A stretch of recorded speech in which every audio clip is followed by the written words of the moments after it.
Salut, bienvenue sur cette chaîne YouTube. Ce soir, on va faire une vidéo très simple pour démarrer cette chaîne. On va faire une vidéo où on se balade sur Wikipédia ensemble pour essayer de se cultiver un petit peu, c'est toujours pas mal. Je vous avoue qu'on va pas lire cet article sur les chevaux, ça m'intéresse pas tellement. Mais bon, je vous le laisse si ça vous intéresse, vous avez qu'à faire pause. Dans les actualités aujourd'hui, on a eu le couronnement de Charles III et de son épouse. Je sais qu'il est pas trop apprécié, je crois. Mais bon, c'est pas nos affaires. 30 avril, au Paraguay, les élections générales sont remportées par Santiago Peña et le parti Colorado. 30 avril, un référendum constitutionnel est approuvé en Ouzbékistan 9 mois après les manifestations au Pakistan. Ding Liren devient le premier chinois champion du monde d'échecs. Le 27 avril, Kristen Neuschafer, désolé de la prononciation, je suis très mauvais avec les langues nordiques, remporte la Golden Globe Race 2022-2023. Ok. Bah écoutez, moi je vous propose qu'on aille voir qui c'est Santiago Peña. Santiago Peña Palacios, né le 16 novembre 1978 à Asunción, est un homme d'État paraguayen après avoir été membre de la Banque centrale de 2000 à 2009 et ministre des Finances de 2015 à 2017. Il est le candidat victorieux du parti Colorado à l'élection présidentielle de 2023 et prendra ses fonctions de président de la République le 15 août 2023. Situation personnelle. Santiago Peña est un professeur d'économie de profession. Il devient père à l'âge de 10 ans. Wow, il est devenu père super tôt. À l'âge de 17 ans et se marie à 18 ans durant ses études. Puis il travaille tôt. Il a suivi des études à l'université Columbia de New York. Bah, excusez-nous monsieur en fait. C'est vrai qu'il s'en est bien sorti. Membre du PLRA. Le PLRA qui est le Parti libéral radical authentique. À partir de 1996, il siège à la Banque centrale du Paraguay entre 2000 et 2009. Il travaille au siège du Fonds monétaire international à Washington à partir de 2009. En 2015, sous la présidence de Horacio Cartes, il est nommé ministre des Finances. Il quitte ses fonctions en 2017 pour se présenter à la primaire du parti Colorado en vue de l'élection présidentielle de 2017, mais il joue face à Mario Abdo. Abdo, vraiment. Ok. En 2018, après la fin du gouvernement Cartes, il rejoint le conseil d'administration de Banco Baza, propriété du groupe Cartes, le conglomérat d'entreprises de l'ancien président. Intéressant tout ça. Super intéressant.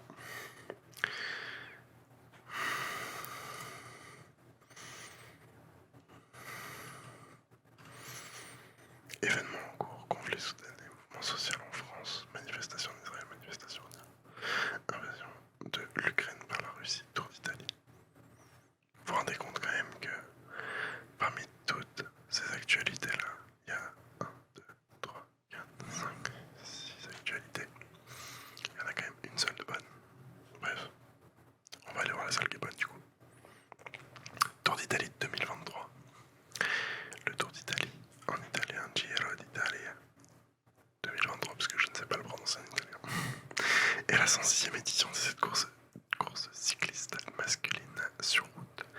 L'un des 3 grands tours de la saison. La course a lieu du 6 au 28 mai 2023 et fait partie du calendrier UCI World Tour 2023 en catégorie 2. Présentation. Le parcours est dévoilé dans son intégralité, excusez-moi. Le 17 octobre 2022, partant de la mer Adriatique dans les Abruzzes, les premières étapes forment une boucle vers le sud de la Basilicate avant de rejoindre la Campanie et Naples pour ensuite prendre la direction du nord à travers les Apennins puis longer la mer de Ligurie. À partir de la 13e étape, le parcours traverse les Alpes d'ouest en est avec une incursion en Suisse. Un retour le long de la mer Adriatique et en terminant par les Dolomites. Un dernier transfert conduit à Rome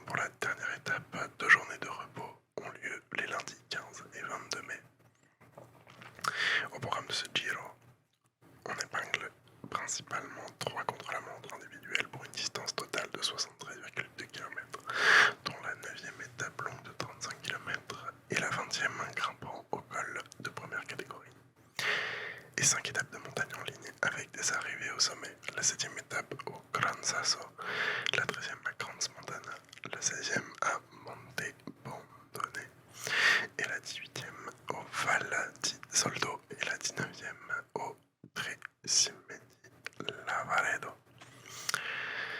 Pour la première fois, la Cima Gobbi est située au col transfrontalier du Grand Saint-Bernard, altitude de 2469 mètres, franchie lors de la 13e étape. La Cima Bandani est attribuée au sommet du Gran Sasso, arrivée de la 7e étape. Les 2e, 5e, 6e, 11e, 17e et 21e étapes sont celles qui pourraient le mieux convenir aux sprinteurs.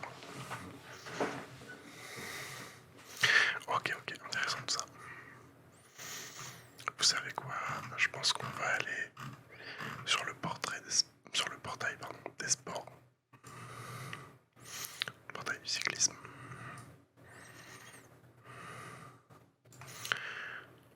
Le portail des sports. On va aller sur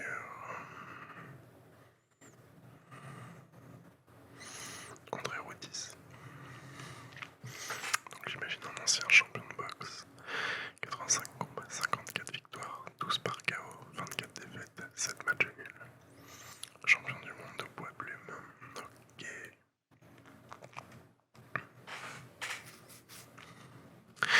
André Routis, né le 16 juillet 1900 à Bordeaux, est mort le 16 juillet 1969 dans le 14e arrondissement de Paris, est le 4e boxeur français à devenir champion du monde de boxe anglaise. En 1928, il est sacré dans la catégorie des poids plumes en battant Tony Canzoneri au terme d'un combat épique au Madison Square Garden de New York. Orphelin à l'adolescence, André Routis s'essaie à la boxe anglaise parmi d'autres sports. Ses premiers combats amateurs l'inclinent à s'y entraîner plus sérieusement. Prometteur boxeur du sud-ouest de la France, sa carrière pugiliste prend un tournant lors de son service militaire à Casablanca, où il rencontre l'ancien champion d'Europe Louis de Bondieu. L'entraîneur apprend un autre style de boxe au Bordelais, dans l'agression constante, qui le fait progresser rapidement, jusqu'à affronter le champion européen incontesté, Charles Ledoux, auquel il résiste jusqu'à la fin du combat. Sa carrière pugiliste se poursuit sous la direction de Robert Eudeline à Paris, où il s'impose comme l'un des meilleurs boxeurs français de sa catégorie. Après un deuxième échec contre Charles Ledoux, il le détrône et s'empare du titre de champion de France des poids coqs. Les poids coqs, c'est combien? Je sais plus combien c'est les poids coqs.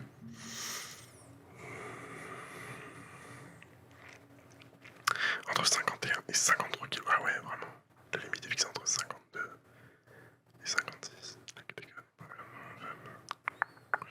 Ah, c'est que dans les Jeux Olympiques. Ok, d'accord. Putain. Ouais, c'est vraiment des petits légers. Malgré ce triomphe, Routis est boudé dans la capitale et part tenter sa chance en Amérique. Son accueil aux États-Unis est excellent. Les sportifs américains apprécient son style. L'influent promoteur Tex Rickard le fait régulièrement combattre contre les meilleurs boxeurs de sa catégorie. Le 28 septembre 1928, André Routis devient champion du monde à la surprise générale des deux côtés de l'océan Atlantique. Le Français conserve sa ceinture mondiale un an.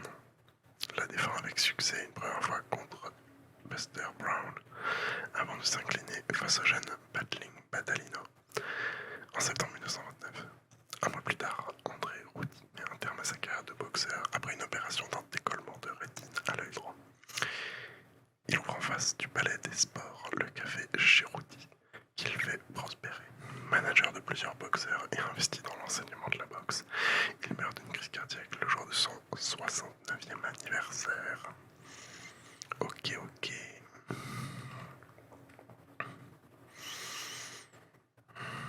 Sympa tout ça. Sympa.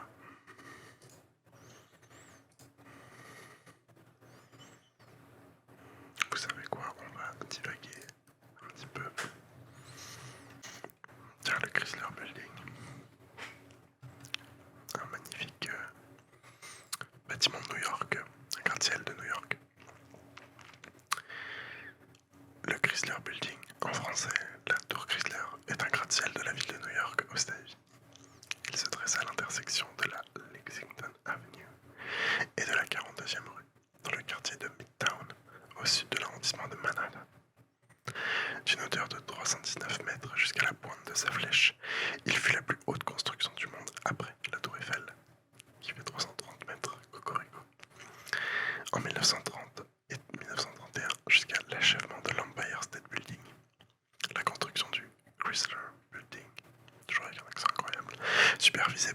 l'architecte américain William Van Allen s'est étalée entre 1928 et 1930, l'inauguration ayant eu lieu le 27 mai 1930.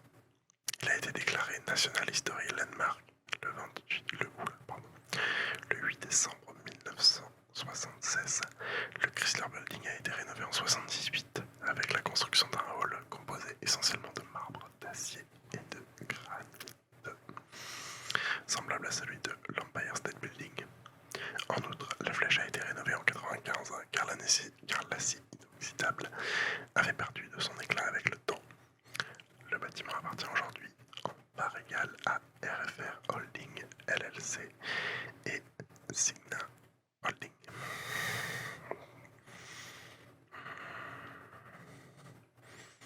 Acier inoxydable. Je vous ai dit, on va divaguer dans cette vidéo. On va beaucoup divaguer.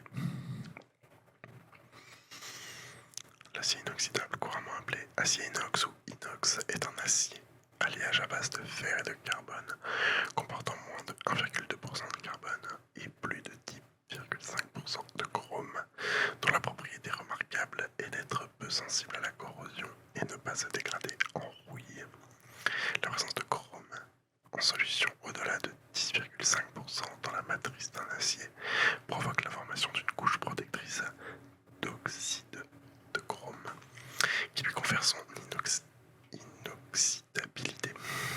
D'autres éléments peuvent être ajoutés, notamment le nickel qui améliore les propriétés mécaniques en général et la ductilité en particulier, ou encore le molybdène ou le titane qui améliore la stabilité de l'alliage pour des températures autres qu'ambiantes, ou encore des éléments à haut point de fusion comme le vanadium et le tungstène, accompagnés en général d'une augmentation de la teneur en chrome pour obtenir la résistance aux hautes températures au contact d'une flamme acier réfractaire. L'acier inoxydable est devenu indispensable dans de nombreux domaines, ustensiles de cuisine malgré sa conductivité thermique 10 fois plus faible que celle de l'aluminium, objets visuels, médecine, chirurgie, bâtiments et travaux publics, construction navale, automobile, aéronautique, outillage, industrie mécanique, agroalimentaire, chimique, transport, etc. Il est entièrement recyclable. Et oui.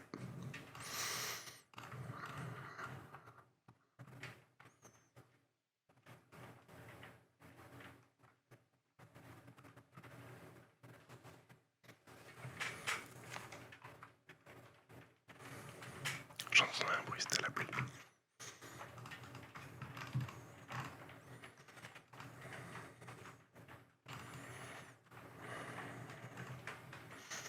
Je connais pas du tout le tungstène. Enfin, je sais que c'est un métal, mais je vous avoue que je connais pas ses propriétés.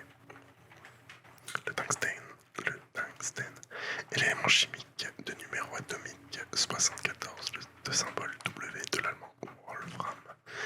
Son nom en français provient du suédois tung, lourd, et sten, pierre, et signifie donc pierre lourde. Logique. On trouve du tungstène dans de nombreux minerais comme la wolframite et la scheelite. Le corps simple tungstène est un métal de transition, gris acier blanc, très dur et lourd. Sous sa forme pure, il est principalement utilisé dans des applications électriques, filaments de lampe à incandescence par exemple, et sous forme de composés ou d'alliages, il possède de nombreuses applications, comme la réalisation d'outils nécessitant une grande dureté, comme des forêts. Les forêts, c'est ce qu'on met au bout des perceuses, en gros, pour percer des trous. Forêt, poudre abrasive, etc. Ok. Découvert. Le contenu de substance inconnue, production et réserve. Toxicologie. Application. Son point de fusion très élevé rend le tungstène particulièrement adéquat dans un contexte de très haute température, comme la rentrée atmosphérique d'un véhicule spatial.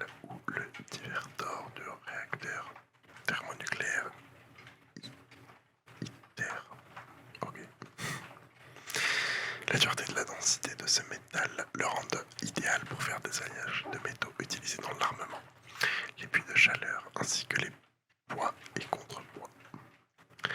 Les pièces d'usure utilisées par exemple dans les outils à haute vitesse utilisent souvent des alliages de tungstène et d'acier pouvant contenir jusqu'à 18% de tungstène. Des composés de tungstène sont utilisés comme catalyseurs, pigments inorganiques. Le disulfure de tungstène est utilisé comme lubrifiant stable au-dessus de 500 degrés. Le tungstate de sodium fait partie du réactif de Follandeni. Je sais pas ce que c'est le réactif de Follandeni. On saura sans doute jamais. Étant donné que son coefficient de dilatation est équivalent à celui du fer borosilicate, il est utilisé pour faire des soudures verre sur métal, électrodes, passage électrique. Des superalliages contenant du tungstène sont utilisés pour faire des pales de turbine, des outils en acier ainsi que des plaquages. Il est utilisé comme électrode réfractaire dans le soudage tige. TIG. Tungstène minéral, ok, c'est une soudure au tungstène quoi. Les contacts d'arc de disjoncteur à haute tension sont aussi partiellement constitués de tungstène afin de supporter la haute température d'un arc électrique. Time, dense, inert, metal, explosive. Nouvel armement très performant pour tuer un être humain tout en causant des dégâts dans un rayon très limité de quelques mètres. What? Munition expérimentale. Ok. Il est utilisé également pour les pénétrateurs à énergie cinétique ou obus-flèches, du fait de son haut point de fusion et de sa densité. Les billes des stylos à billes sous forme de carbure de tungstène avant qu'elles soient réalisées en acier inoxydable à partir de 1961. Le 14 décembre 2016, un tokamak, dispositif combustion magnétique expérimental explorant la physique, d'accord. Réacteur thermonucléaire expérimental, modèle réduit d'ITER à Cadarache, a produit du plasma, gaz chauffé à plusieurs millions de degrés dans une chambre à vide en tungstène. Première étape vers la fusion nucléaire pour produire de l'énergie. 100% ça va finir pour l'armement. C'est terrible, putain ça manque de fou. Les anodes des tubes à rayons X sont le plus souvent faits de tungstène, généralement associé à du rhénium et à du tantal. Je sais pas si vous entendez, il y a de la pluie, c'est super agréable. Bref, j'adore ça, j'adore le bruit de la pluie.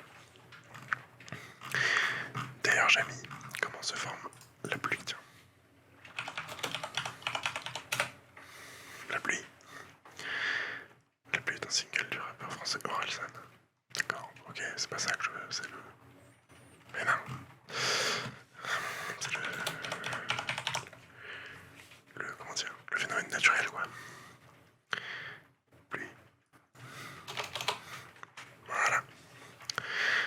La pluie est un phénomène naturel par lequel des gouttes d'eau tombent des nuages vers le sol. Il s'agit d'une des formes les plus communes de précipitation sur Terre. Son rôle est prépondérant dans le cycle de l'eau. Elle prend nombre de formes allant de la plus légère au déluge, de l'averse à la pluie continue, de fines gouttelettes à de très grosses. Elle est parfois mêlée de neige, de grêlons ou verglaçante. Elle s'évapore parfois avant de toucher terre pour donner la virga. Oh, c'est ça. J'en ai déjà vu, je crois, c'est stylé. Ces gouttes sont transparentes ou parfois opaques, chargées de poussière. Les vastes rideaux de pluie causés par la rencontre ou l'approche d'un front froid et ou d'un front chaud sont des cas typiques de pluie bien prévisibles en météorologie et suivis par satellite ainsi qu'en animation cartographique en temps légèrement différé par les radars météorologiques.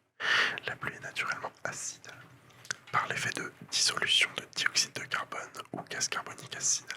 Le potentiel hydrogène ou pH de l'eau de pluie recueillie dans les pluviomètres est de l'ordre de 5,7. Elle contient en conséquence de très faibles quantités d'acide carbonique, en particulier des des ions bicarbonate et des ions hydronium. Il peut exister une grande quantité d'ions ou de composés différents, de grandes variétés d'origine, y compris radioactives ou toxiques, par polluants.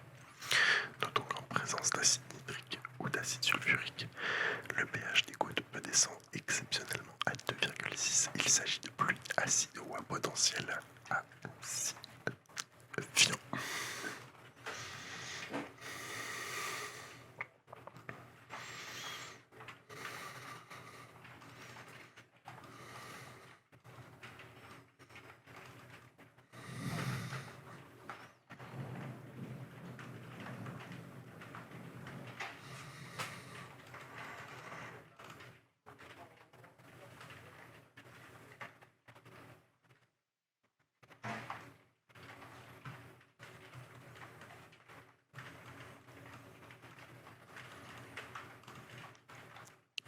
Voilà, vous en savez un petit peu plus sur la pluie du coup.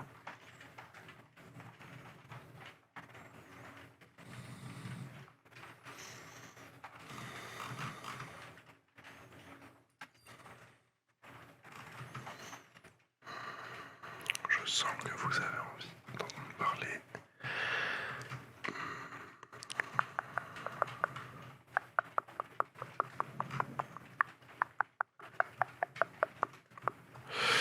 Je sens que vous avez envie de parler des forêts tropicales humides. On va voyager un petit peu. Localisation.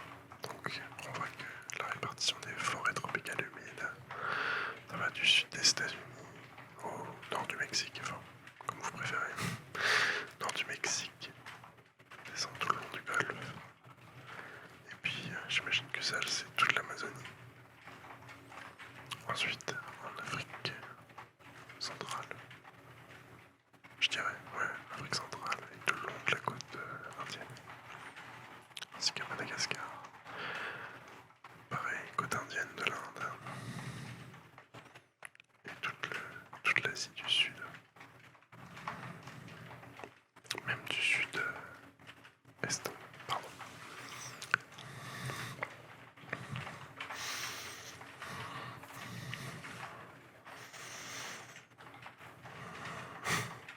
Les forêts décidues humides tropicales et subtropicales constituent un biome des zones intertropicales caractérisées par une formation végétale arborée haute et dense, ainsi qu'un climat chaud et très humide. C'est la forêt la plus riche en diversité spécifique, tant pour les arbres que pour la flore ou la faune en général. Jusqu'à plusieurs centaines d'arbres par hectare, contre une dizaine au maximum en milieu tempéré. Elle est caractérisée par des arbres de grande taille, à croissance lente, tant qu'ils n'émergent pas sur la canopée, stade auquel ils se dotent souvent de puissants contreforts. Les espèces, genres ou familles endémiques y sont les plus élevées parmi les écosystèmes des terres émergées. Le terme forêt équatoriale désigne également la forêt primaire qui occupe ce biome. Dans les autres cas, on emploie le terme de forêt secondaire. L'expression forêt pluviale est un anglicisme, traduction mot à mot de rain forest, l'expression française étant forêt équatoriale. Les expressions forêt ambrophile tropicale ou forêt tropicale humide sont également employées. Entre 1990 et 2020, 220 millions d'hectares de forêts tropicales et équatoriales humides ont été déforestés, ce qui représente 17% de leur superficie totale. Le bassin amazonien, c'est à la fois effrayant et fou, genre c'est magnifique, c'est vraiment incroyable. Ce biome regroupe plusieurs types de forêts denses humides des régions tropicales et subtropicales. La forêt ombrophile tropicale ou forêt tropicale humide ou encore forêt pluviale tropicale est principalement composée d'arbres sempervirentes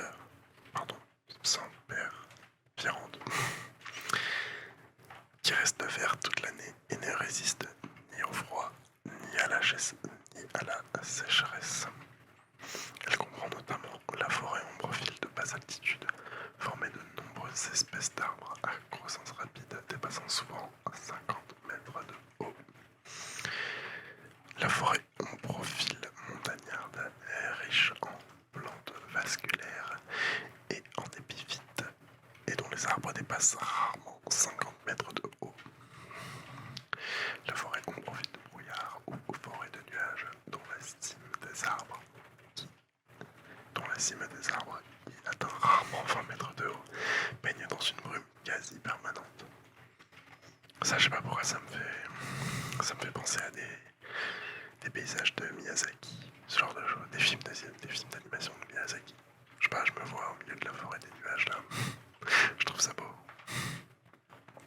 Beau et effrayant à la fois quand même. Parce que je me dis que d'ailleurs des animaux qu'on connaît même pas encore là-bas. La forêt ombrophile marécageuse dont le sol très humide peut être approvisionné en eau douce ou en eau saumâtre. La forêt semi-décidue tropicale et subtropicale est présente dans des régions connaissant une saison sèche plus ou moins marquée, durant laquelle les arbres de la strate supérieure perdent leurs feuilles alors que les strates inférieures sont occupées par des arbres et des arbustes majoritairement sempervirents et plus ou moins sclérophiles. La forêt ombrophile subtropicale. Voiture qui passe. La forêt ombrophile subtropicale est rarement représentée et se confond souvent avec la forêt ombrophile tropicale. Elle connaît néanmoins des écarts de température nettement plus importants au cours de l'année et sa strate inférieure comprend parfois quelques arbustes. C'est magnifique. C'est magnifique.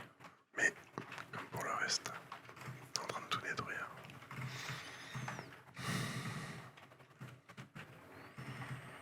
Allez, un petit dernier article avant d'aller se coucher.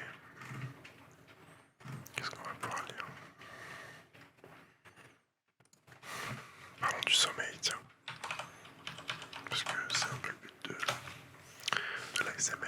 Enfin, pas que, c'est aussi la relaxation. Mais ça favorise l'endormissement. Le sommeil est un état récurrent de baisse de conscience, sans perte de la réception sensitive du monde extérieur, accompagné d'une diminution progressive du tonus musculaire survenant à intervalles réguliers. L'alternance veille-sommeil correspond à l'un des cycles fondamentaux chez les animaux appartenant au rythme circadien. Chez l'être humain, le sommeil occupe près d'un tiers de la vie en moyenne. Le sommeil se distingue de l'inconscience ou coma par la préservation des réflexes et par la capacité de la personne endormie à ouvrir les yeux et de réagir à la parole et au toucher. Il existe une organisation du sommeil et de ces trois états. Il est question de cycle circadien pour l'alternance entre la veille et le sommeil. Il est question de cycle ultradien pour l'alternance entre le sommeil lent et le sommeil paradoxal. Le sommeil dépend du noyau périoptique ventrolatéral, VLBO, déclenché par l'accumulation quotidienne d'adénosine. Le VLBO envoie au centre de stimulation le signal d'arrêter la production d'histamine et d'autres substances qui nous tiennent éveillés durant le sommeil. Une partie des synapses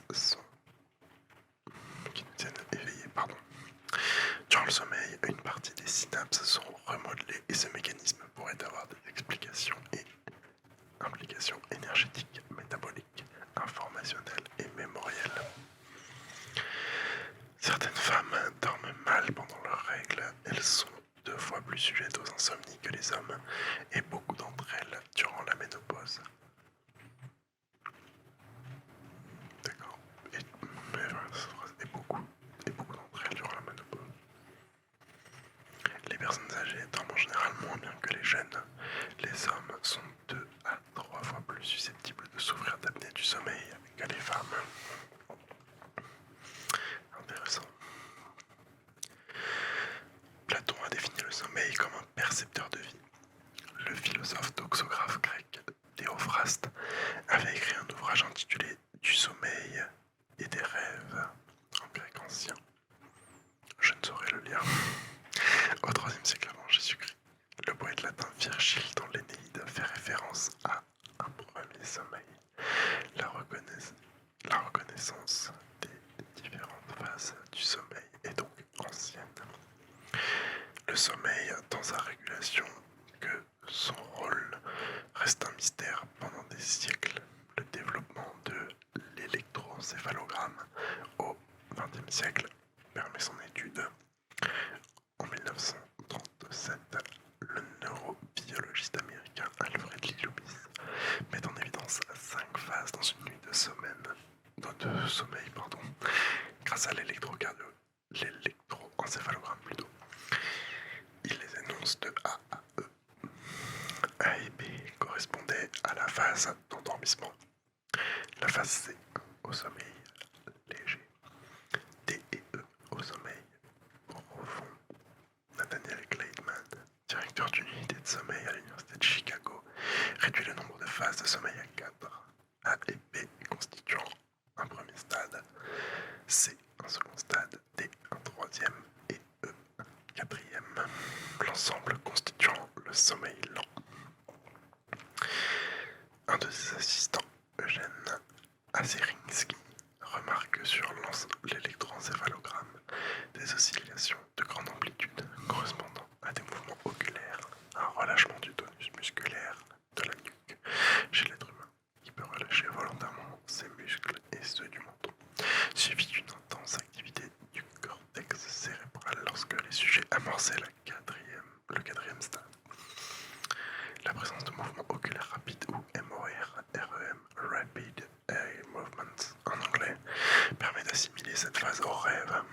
Elle fut alors baptisée sommeil rapide ou sommeil paradoxal en 1961 par le français Michel Jouvet, alors chercheur au CNRS à Lyon. Depuis 2011, le nombre de stades de sommeil a été réduit à 3. Les stades 1 et 2 correspondent au sommeil léger et le stade 3 correspond au sommeil lent, profond.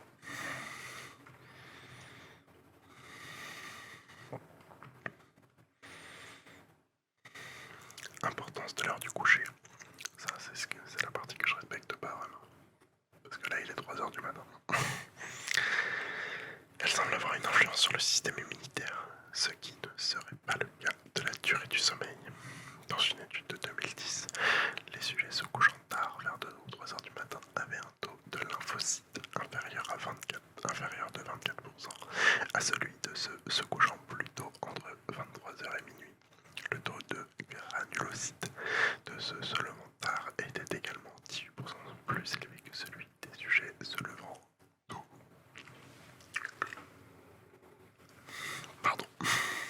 Les adolescents se couchant après minuit auraient plus de mal à contrôler leurs impulsions. Parmi les facteurs liés à un coucher après minuit figure l'âge, un nombre important d'heures passées à regarder des écrans. On vous voit les jeunes. Smartphone, ordinateur, tablette et télévision. Et l'absence de participation à une activité parascolaire, sportive notamment. Une étude sur les centenaires a noté que tous se couchaient tôt le soir, n'avaient pas de problème pour s'endormir, se réveillaient tôt le matin, faisaient une sieste l'après-midi et ne prenaient pas de somnifères. Ainsi, la qualité et les habitudes de sommeil pourraient avoir une grande influence sur la longévité. Les besoins de durée de sommeil, durée de sommeil chez l'humain. Je vais lire que la partie chez les humains. Les besoins varient selon l'âge et le degré de fatigue induit par les activités diurnes. Diurne, pour ceux qui ne savent pas, ça veut dire la journée. L'adulte moyen a besoin de 8 heures de sommeil par nuit. Le sommeil monophasique, nuit de sommeil effectuée d'une seule traite, qui est commun aujourd'hui, serait une conséquence de l'industrialisation et de l'éclairage artificiel. Le psychiatre Thomas Weir a montré qu'à l'abri des éclairages artificiels et une fois la dette de sommeil payée, le sommeil de l'être humain se stabilise sur un cycle inhabituel aujourd'hui de 2 périodes de sommeil, sommeil biphasique, entrecoupé d'une période de dorveil, terme utilisé au Moyen-Âge pour désigner l'état de conscience entre sommeil et éveil. Le sommeil polyphasique s'effectue en plusieurs périodes durant une journée et non en une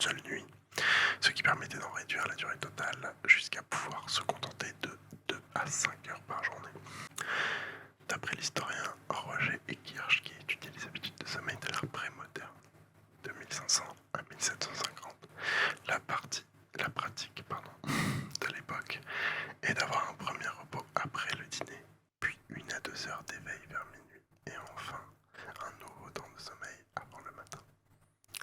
La pratique de la nuit de 8 heures d'une traite n'apparaît pas avant la fin du XVIIe siècle.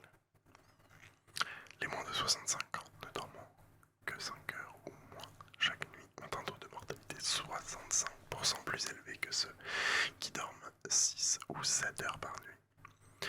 Mais selon une étude récente de 2018, un manque de sommeil durant une semaine à 5 heures de sommeil par nuit peut néanmoins être rattrapé le week-end en dormant plus de 8 heures durant chacune de ces deux nuits. Ça, c'est ce que je fais. Moi, je fais ça. Je dors pas beaucoup la semaine. Je pense que je dois dormir 6 heures par nuit maximum, mais grand maximum. Et par contre, ouais, je fais des grosses nuits le week-end, quoi. Mais encore une fois, je raconte ma vie. Les Australiens seraient les plus grands dormeurs au monde avec une moyenne de 9 heures par nuit, tandis qu'un Asiatique sur 2 dort moins de 6 heures. 6 heures, 6 heures, 6 heures. Une étude menée aux États-Unis suggère que la durée moyenne du sommeil est légèrement plus courte pour les hommes que pour les femmes et pour les noirs que pour les blancs. En France, l'insuffisance de sommeil est bien installée chez les Français et les Français accumulent une dette de sommeil. En 2019, le temps de sommeil moyen en France est d'un peu moins de 7 heures par semaine et de 7h50 en moyenne le week-end, soit une réduction de près d'une heure et demie depuis un demi-siècle.